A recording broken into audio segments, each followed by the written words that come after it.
Hey, this is Joel. Today, I want to present a specific geological challenge to my young Earth creationist friends, professionals, and young Earth debate channels. Yes, standing for truth, that would be you. It involves explaining the origins of the Dead Sea and the Dead Sea Basin in a young Earth context. But in particular, I would challenge you regarding the Dead Sea Seismite record. In my previous video, which is part of a series called the Dead Sea Chronicles, I discussed how we can identify ancient earthquakes in the Dead Sea sediments through distinctive layers called seismites. Here's some fascinating observations, some pieces of evidence that I believe deserve some serious discussion. We have clear, I will call it indisputable, though I'm sure that some young Earth creationists out of necessity will disagree with this. We have indisputable evidence that the top 19 feet of the Dead Sea sediments represents about 4,000 years of history. This really isn't controversial. Even prominent young Earth creationists, such as Steve Austin, accept this chronology. It aligns perfectly with the biblical historical events, including things like the 31 BCE earthquake and 750 BCE earthquake. How do we know? Because we can count annual layers, verify them with carbon-14 dating, and match them to historical records. Yay, the Bible tells us so. Earthquakes recorded in scriptures are wonderfully displayed in the Dead Sea sediment record. But here's the challenge. Below that 19-foot layer, we find hundreds, nay, thousands more feet of equivalent sediments, containing 400 more seismites, which each represent individual earthquakes. And these just look like the ones that we can verify in the top layer that all of us agree are seismites. In the top 19 feet, if that represents 4,000 years, how do we explain the geology below it within a young Earth creationist timeline? This is what we need to discuss. I'd like to extend an invitation to any other young Earth creationist organization to respond to the evidence I have presented, and we'll summarize it in just a few minutes here. I'd be happy to discuss this evidence and its interpretation with any young Earth apologist channel here on YouTube if you wish to host a respectful, evidence-focused discussion about this specific challenge. This isn't about winning debates. It's about honesty, wrestling with the physical evidence that God has left us to study. Let's have this conversation. How do you explain these hundreds of seismites, thousands of annual layers within a young Earth creationist framework? I believe this discussion is worth having, and I'm ready to engage with it in detail. Okay, so what I want to do next is I'm just going to pull out a few of my slides from my last presentation as part of the Dead Sea Chronicles series. And we're just going to get right down to the central issue, the central problem, the main challenge. And I'll present you with the basics, the basic data there. All right, to understand the full scope of it, you need to watch my videos and my upcoming videos in which we'll explore those even more. But I think you can grasp the main problem, the main question, the challenge that I'm presenting to young Earth creationists throughout this series. So let's proceed to look at that evidence right now. So the way I'm going to do this is I'm going to set the stage by allowing a young Earth creationist to basically present the evidence for you. All right, present the challenge to other young Earth creationists. How are we going to accommodate the vast amount of sediments that are found in the Dead Sea Basin? So I'm gonna call this video "Spectacular Evidence for an Ancient Earth" from a young Earth creationist. This is all part of this, all grows out of this series that I've been running, the Dead Sea Chronicles. The last episode was about Sodom, Gomorrah, and seismites, and the evidence that we can see in the fossil record of historical earthquakes that map to events in scriptures that are recorded for us in scriptures. What a wonderful way to show that there's physical evidence of things that scriptures have reported. And that's what Steve Austin is doing in his article here, The Greatest Earthquakes of the Bible.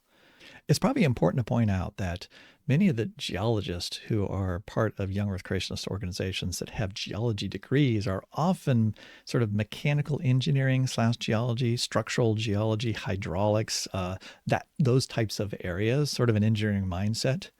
Steve Austin's a little different. He has a PhD in geology, but it's in sedimentary geology. So who better to listen to than a sedimentary geologist looking at sediments in the Dead Sea Basin?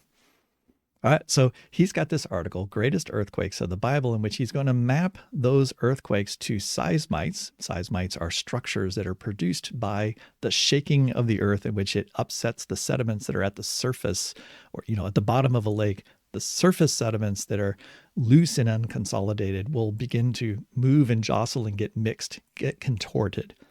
And then when more sediments are laid on top of those, you end up preserving this mixed layer, which is evidence that an earthquake had occurred in the past. All right, let's read what Steve Austin has to say, and I think he'll present the evidence for you, and I'll explain a little bit about what he's talking about. Recently, geologists have investigated the 4,000-year chronology of earthquake disturbances within the uppermost 19 feet of laminated sediment in the Dead Sea. I have to go back and watch one of my previous episodes to learn about these sediment cores that are taken and about all the different layers and the type of sediments that are in them. But he's talking about a particular sequence that's taken near the shore of the Dead Sea. This hypersaline waters, right? The Dead Sea is an extremely salty body of water. Preserves seasonally laminated sediment because organisms cannot live or burrow in the bed of the lake. It's so salty, there's no large organisms that live in that lake, and therefore the bottom of the lake is completely undisturbed. There's really nothing in the lake that can disturb those layers, and therefore as sediments and precipitated salt crystals fall to the bottom of the lake, they just accumulate over time. And because there's seasons, because there's changes in the climate, the type of material that falls to the bottom and accumulates can be different, across years and decades and thousands of years. And therefore, the sediment column that we pull out of the bottom of the lake or off the shore of the lake tells us something about the history, all right, of that particular location. As a result, because the bottom layers are undisturbed, right? You don't expect them to be disturbed. Only a nearby earthquake or a very distant large earthquake can homogenize the lake's uppermost sediment layers, producing a mixed layer devoid of laminations. That's a nice description of a seismite. That's what we call these disturbances in these usually undisturbed layers. A sketch of the sediment core from the west side of the Dead Sea appears in Figure 1. I'm going to show you that in just a moment. The sketch shows the depth of the mixed layers within the laminated sediment sequence. Two deeper mixed layers in the Dead Sea are datable with historical, archaeological, and geological associations with faulting. I would also add varf counting and carbon-14 dating. So there's multiple different methods that converge on showing that this is an earthquake. This particular mixed layer is an earthquake from 31 BC. Then there's another mixed layer that's farther down in the core, meaning it's in older layers. That's from 750 BC. That's an earthquake recorded to us in the book of Amos. Other earthquakes are represented in the Dead Sea sediment core with dates approximated by assuming a steady state of sedimentation. If you assume that sediments are coming in at a relatively constant rate over many years, then if you just simply add up the amount of sediment that's piled up, and you know that basically the sedimentation rate, you can kind of figure out where those other mixed layers are in terms of time. Now, what he's not saying in this article, interesting, is that you can count the laminations, which generally represent annual rings, annual years, right? And that is a more precise way of knowing where the mixed layers are, what year those occurred. But he's just going with rate of sedimentation. For one thing, he doesn't want to acknowledge that I think that the VARs actually represent years, although I think there's plenty of evidence to support that. Okay, great. Here's the last part that I want to read from this very short article. The rest of the article goes through 17 different pieces, 17 different scriptural references to earthquakes. And then he tries to take as many of those earthquakes and find them in this sedimentary record. And he does find, I would say, most of them. There's two biggies that are excluded that aren't found in the sediment column, and that would be the flood, because he would argue that there must have been massive earthquakes at the time of the flood, interpreted as young earth creationists do, and the original creation when the continents are separated from the waters, right? He would assume that there's a lot of shaking going on of the earth then. So those are two of the 17 earthquakes in the Bible. All the rest are post-flood earthquakes, and all of those are what he is finding and locating in the sedimentary column. So to the left here is his This is his little cartoon figure of the 20-foot core. And in that 20-foot core, all these little dark brown bars here, or black bars, represent disturbed sediments. Each of those disturbed sediments then would represent individual earthquakes. These earthquakes have to be quite large in order to be able to shake the bottom of the lake enough to disturb several centimeters of material. And so usually think of like, a 6.0 magnitude or higher, all right? A very significant earthquake, and it has to be fairly close to this area, or it has to be a much larger earthquake somewhere far away in order to shake the land at this particular location. So you can see he's got all these different dates. These are known earthquakes from 1927 down to 1033 AD. And then you get down to 31 BC, above that 33 AD, so about 60 years apart. And there are about 60 VARs, annual laminations, between those two dates. The 33 AD date would be an earthquake reported in scriptures at the time of the crucifixion of Christ. 31 BC is this very famous earthquake, which is noted not in the Bible because the Bible, that's the intertestamental period. So there's no written documents that are included us in the scriptures as most Christians have them today. But there are plenty of other records that assign a very large earthquake. And we have lots of archaeological evidence of a big disaster that happens at that period of time. And then you have 750 AD. And then most notably, we need to talk about this 2050 BC earthquake, Seismite, which he ascribes to, as you're going to see right here. Well, let me read this text. Two early Bronze Age archaeological sites southeast of the Dead Sea reveal evidence of catastrophic collapse and burning along the eastern border fault of the Dead Sea Transform Fault. These two sites are likely the remains of Sodom and Gomorrah. A thick disturbed zone within the Dead Sea sediment core, right, assignable to Sodom and Gomorrah event, occurs at a depth of about 18.5 feet. So 18.5 feet down, he is recognized. This is a really important point. This is something that in my challenge, this is what you need to explain how Steve Austin is wrong, right? Or if he's right, then you have something else you need to explain, which I'll show you in just a moment. So he is basically saying, look, in this top 18.5 feet, right, 18 and a half feet, this is 4,000 years of history. And the distance from today to 2,000 years ago is about equal to the amount of sediment that is accumulated from 2,000 years to 4,000 years ago, which is why he's talking about a relatively constant rate of sediment input into the lake. I mean, of course, he's going to acknowledge, just like I would, that some years there's going to be a little more sediment and other years less sediment. But on average, there's sort of a typical amount of sediment and precipitated materials, because it's very, especially for the last 4,000 years, been quite dry in that area. The lake has been generally shrinking, or at least not growing larger, and therefore salts are precipitating out. And that occurs at some relatively constant rate over the last 4,000 years. And so you get this pile of sediments that is just sort of like progressively adding up in a fairly constant rate. And the seismites then are distributed in a way that fits our known historical records of large earthquakes in the area, right?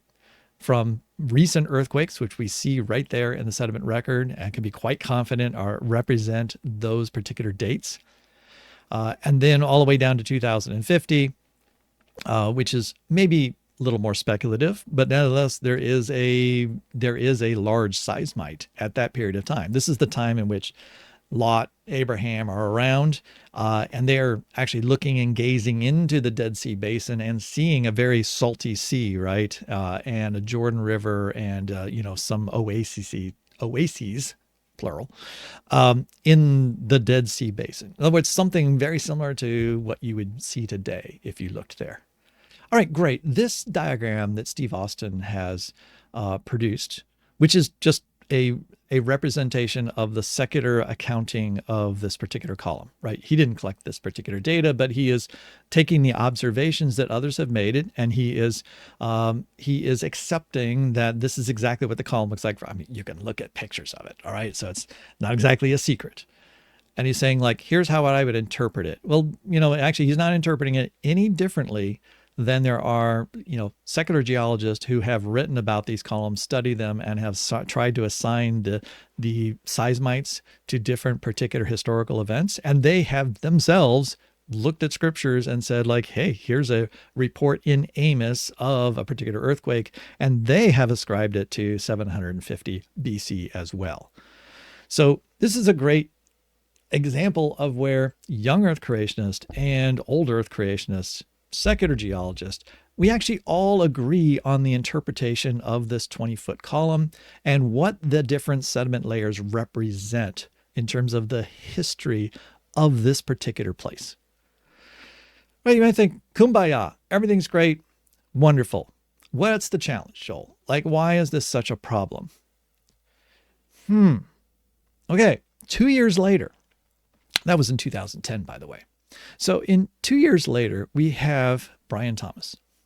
Now, Brian Thomas is also at the Institute for Creation Research. That's who Steve Austin wrote for when he wrote his article in 2010.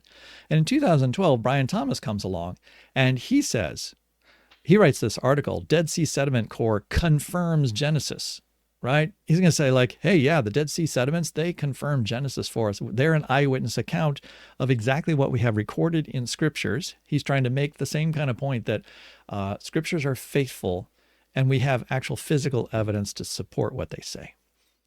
Except that he's going to say something completely different than Steve Austin, right? Brian Thomas goes in and he says, like, 235 meters, right? For those of you in the US here, that's 770 feet. 770 feet down below the bottom of the Dead Sea. So a core taken out of pretty much in the center of the Dead Sea. You have to go down 770 feet. And there's evidence that the Dead Sea dried up in the past. And I've talked about this in, I think it's episode number 6. And in that episode of the Dead Sea Chronicles, we talked about this particular evidence about how there's pebbles, rocks, basically, suddenly in this column, which is mostly fine sediments and evaporites.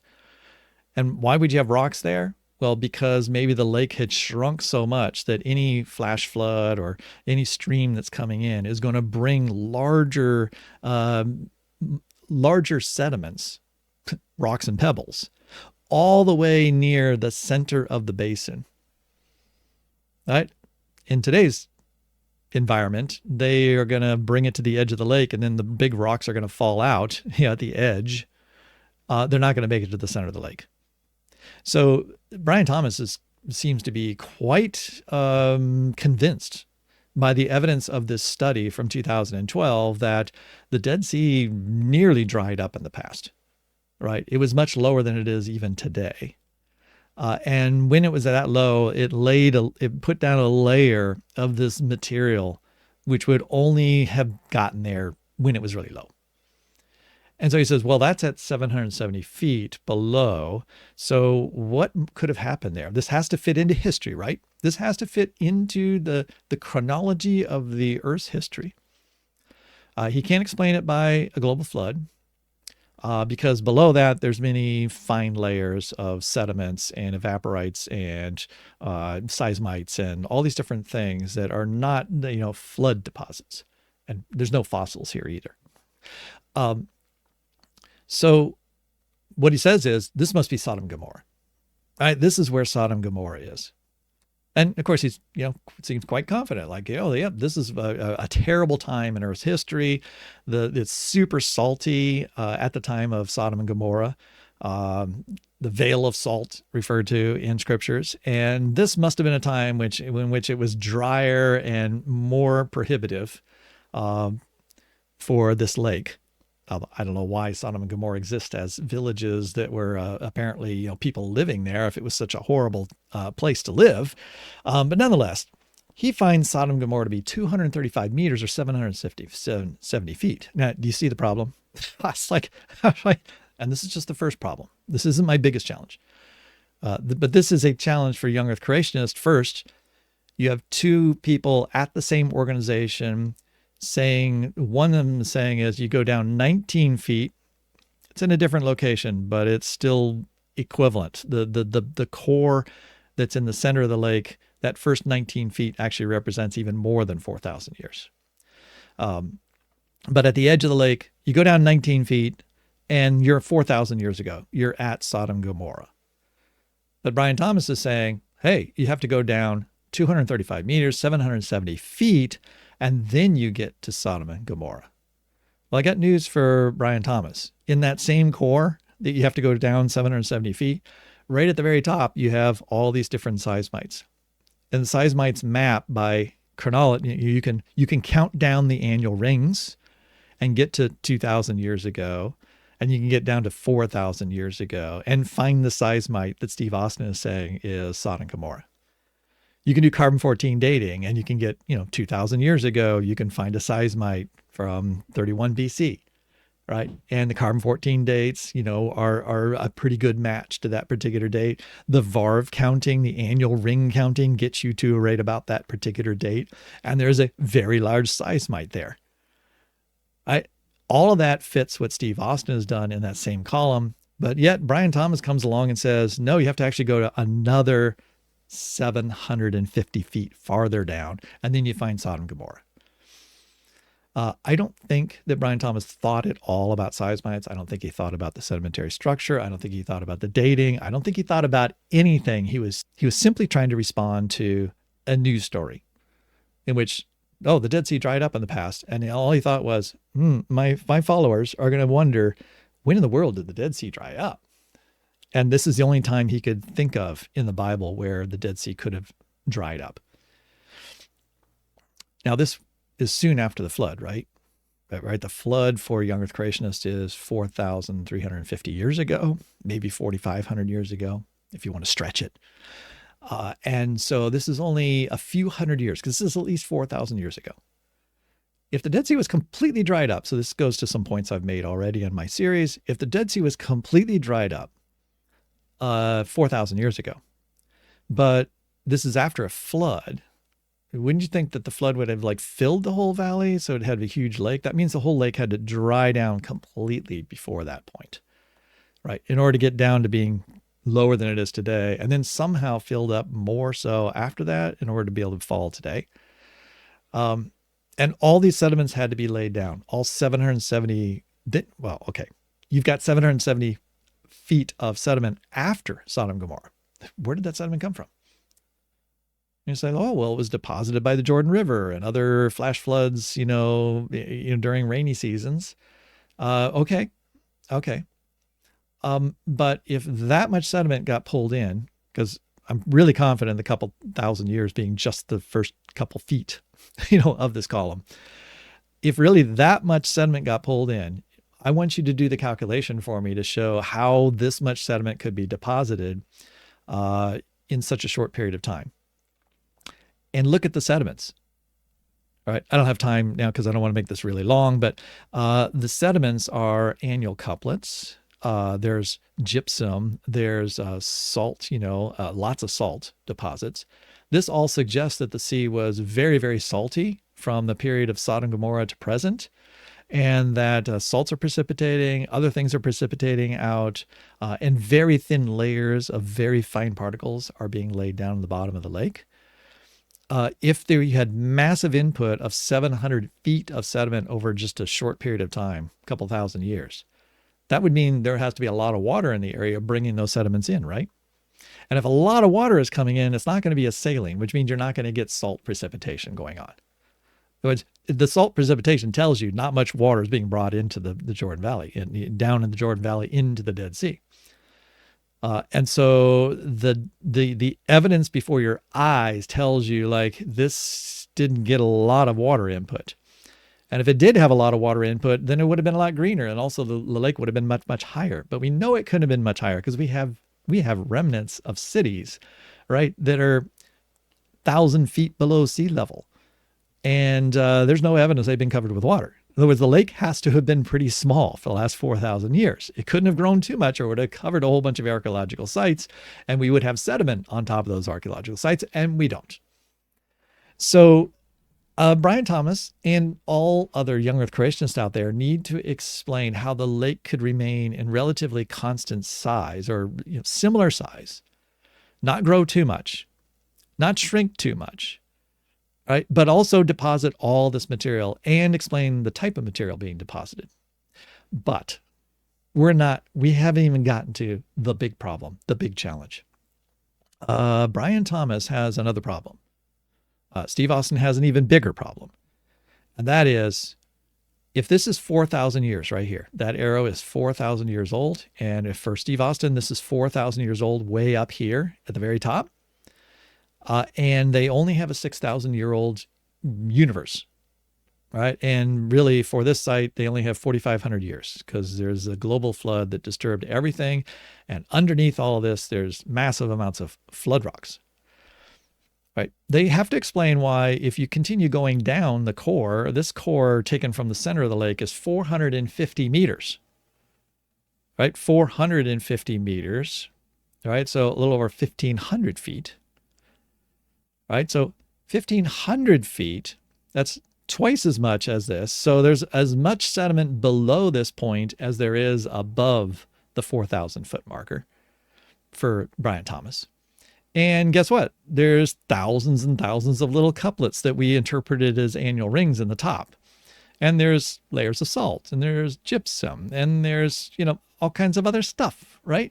And it's all really similar stuff to what we see in the first 4,000 years.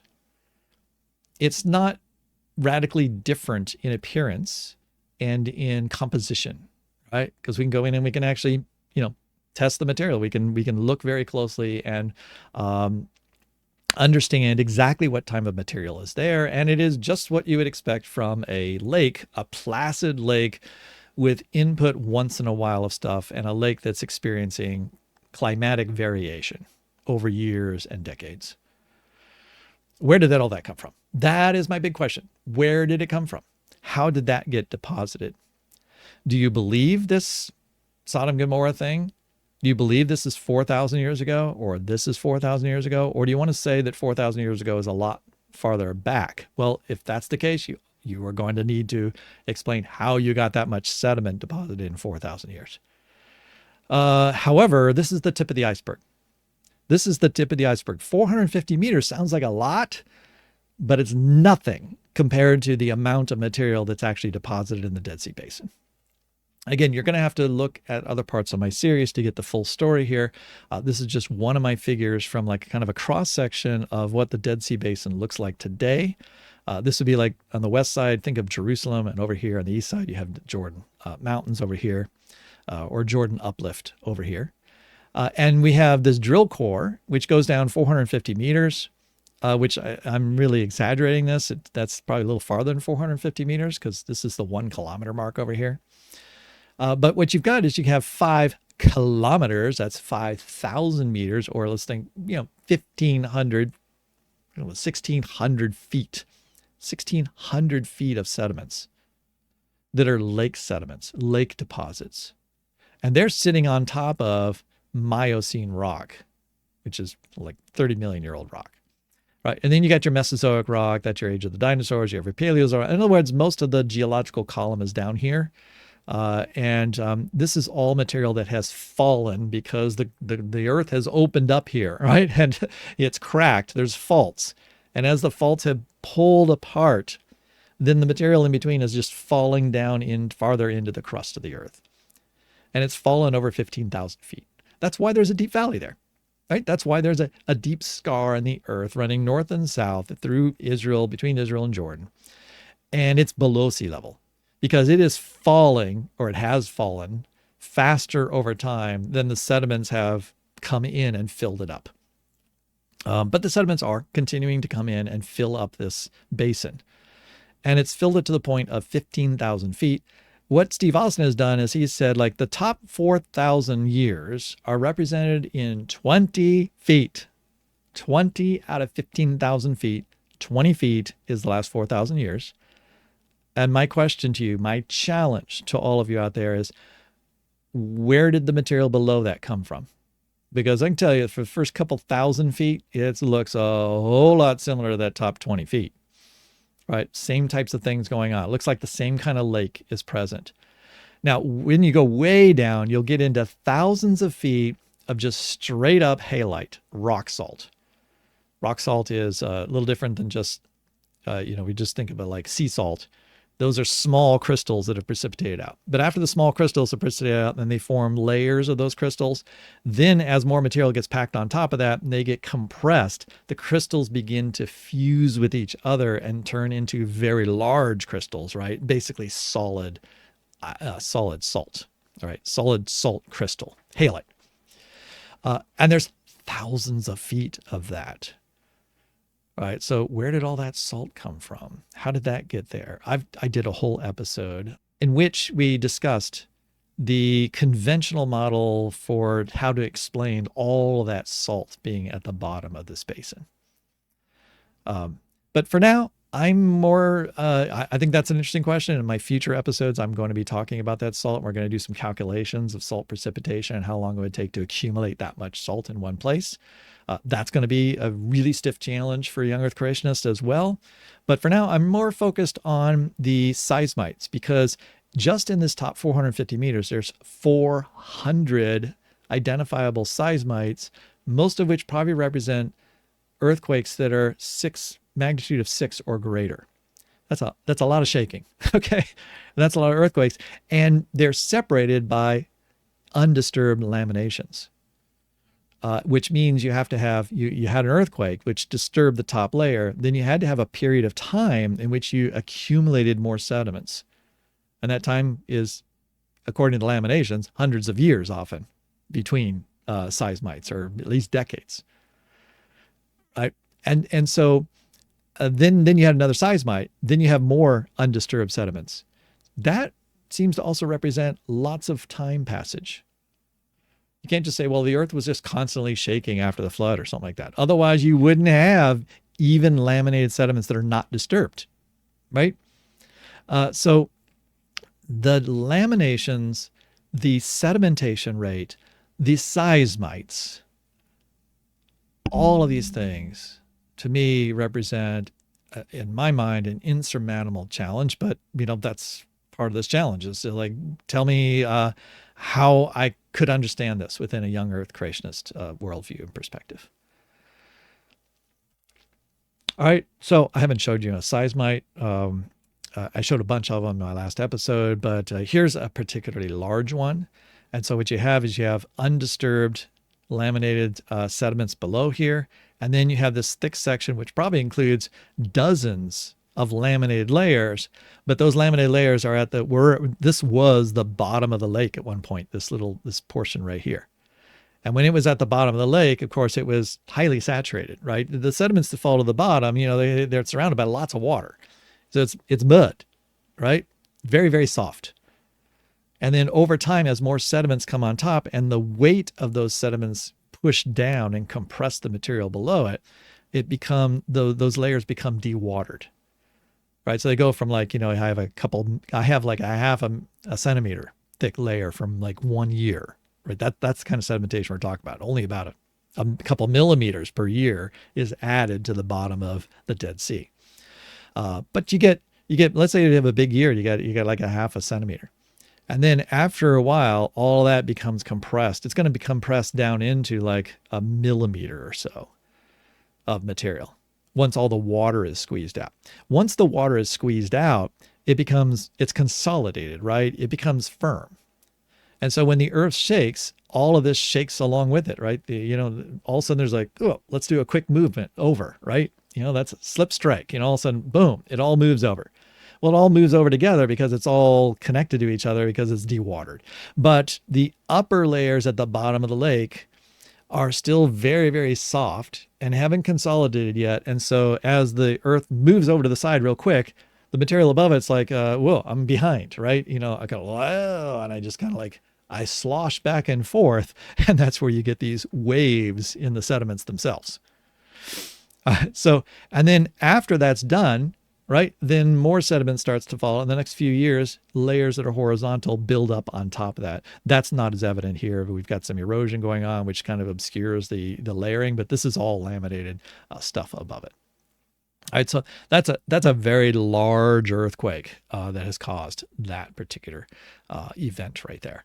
Now, so that is my big challenge. And all of this is elaborated more in this last episode, particularly the last 30 minutes of that episode, the Dead Sea Chronicles Part 7, Sodom and Gomorrah, the Seismic History of the Dead Sea. So help me understand how Steve Austin is wrong about his 4,000 years in the top 20 feet of the sediments of the Dead Sea. Because I think his article is particularly cogent. I think it's totally reasonable. Everything makes sense about what he's saying. And I can point to multiple other lines of evidence that support his particular understanding, his particular description of that particular column of sediments. And so at the end of the day, I find what he has done to be really a legitimate piece of work that in my mind is very convincing. He's a young earth creationist. Does he convince you? Are you convinced by what he says about the seismite record?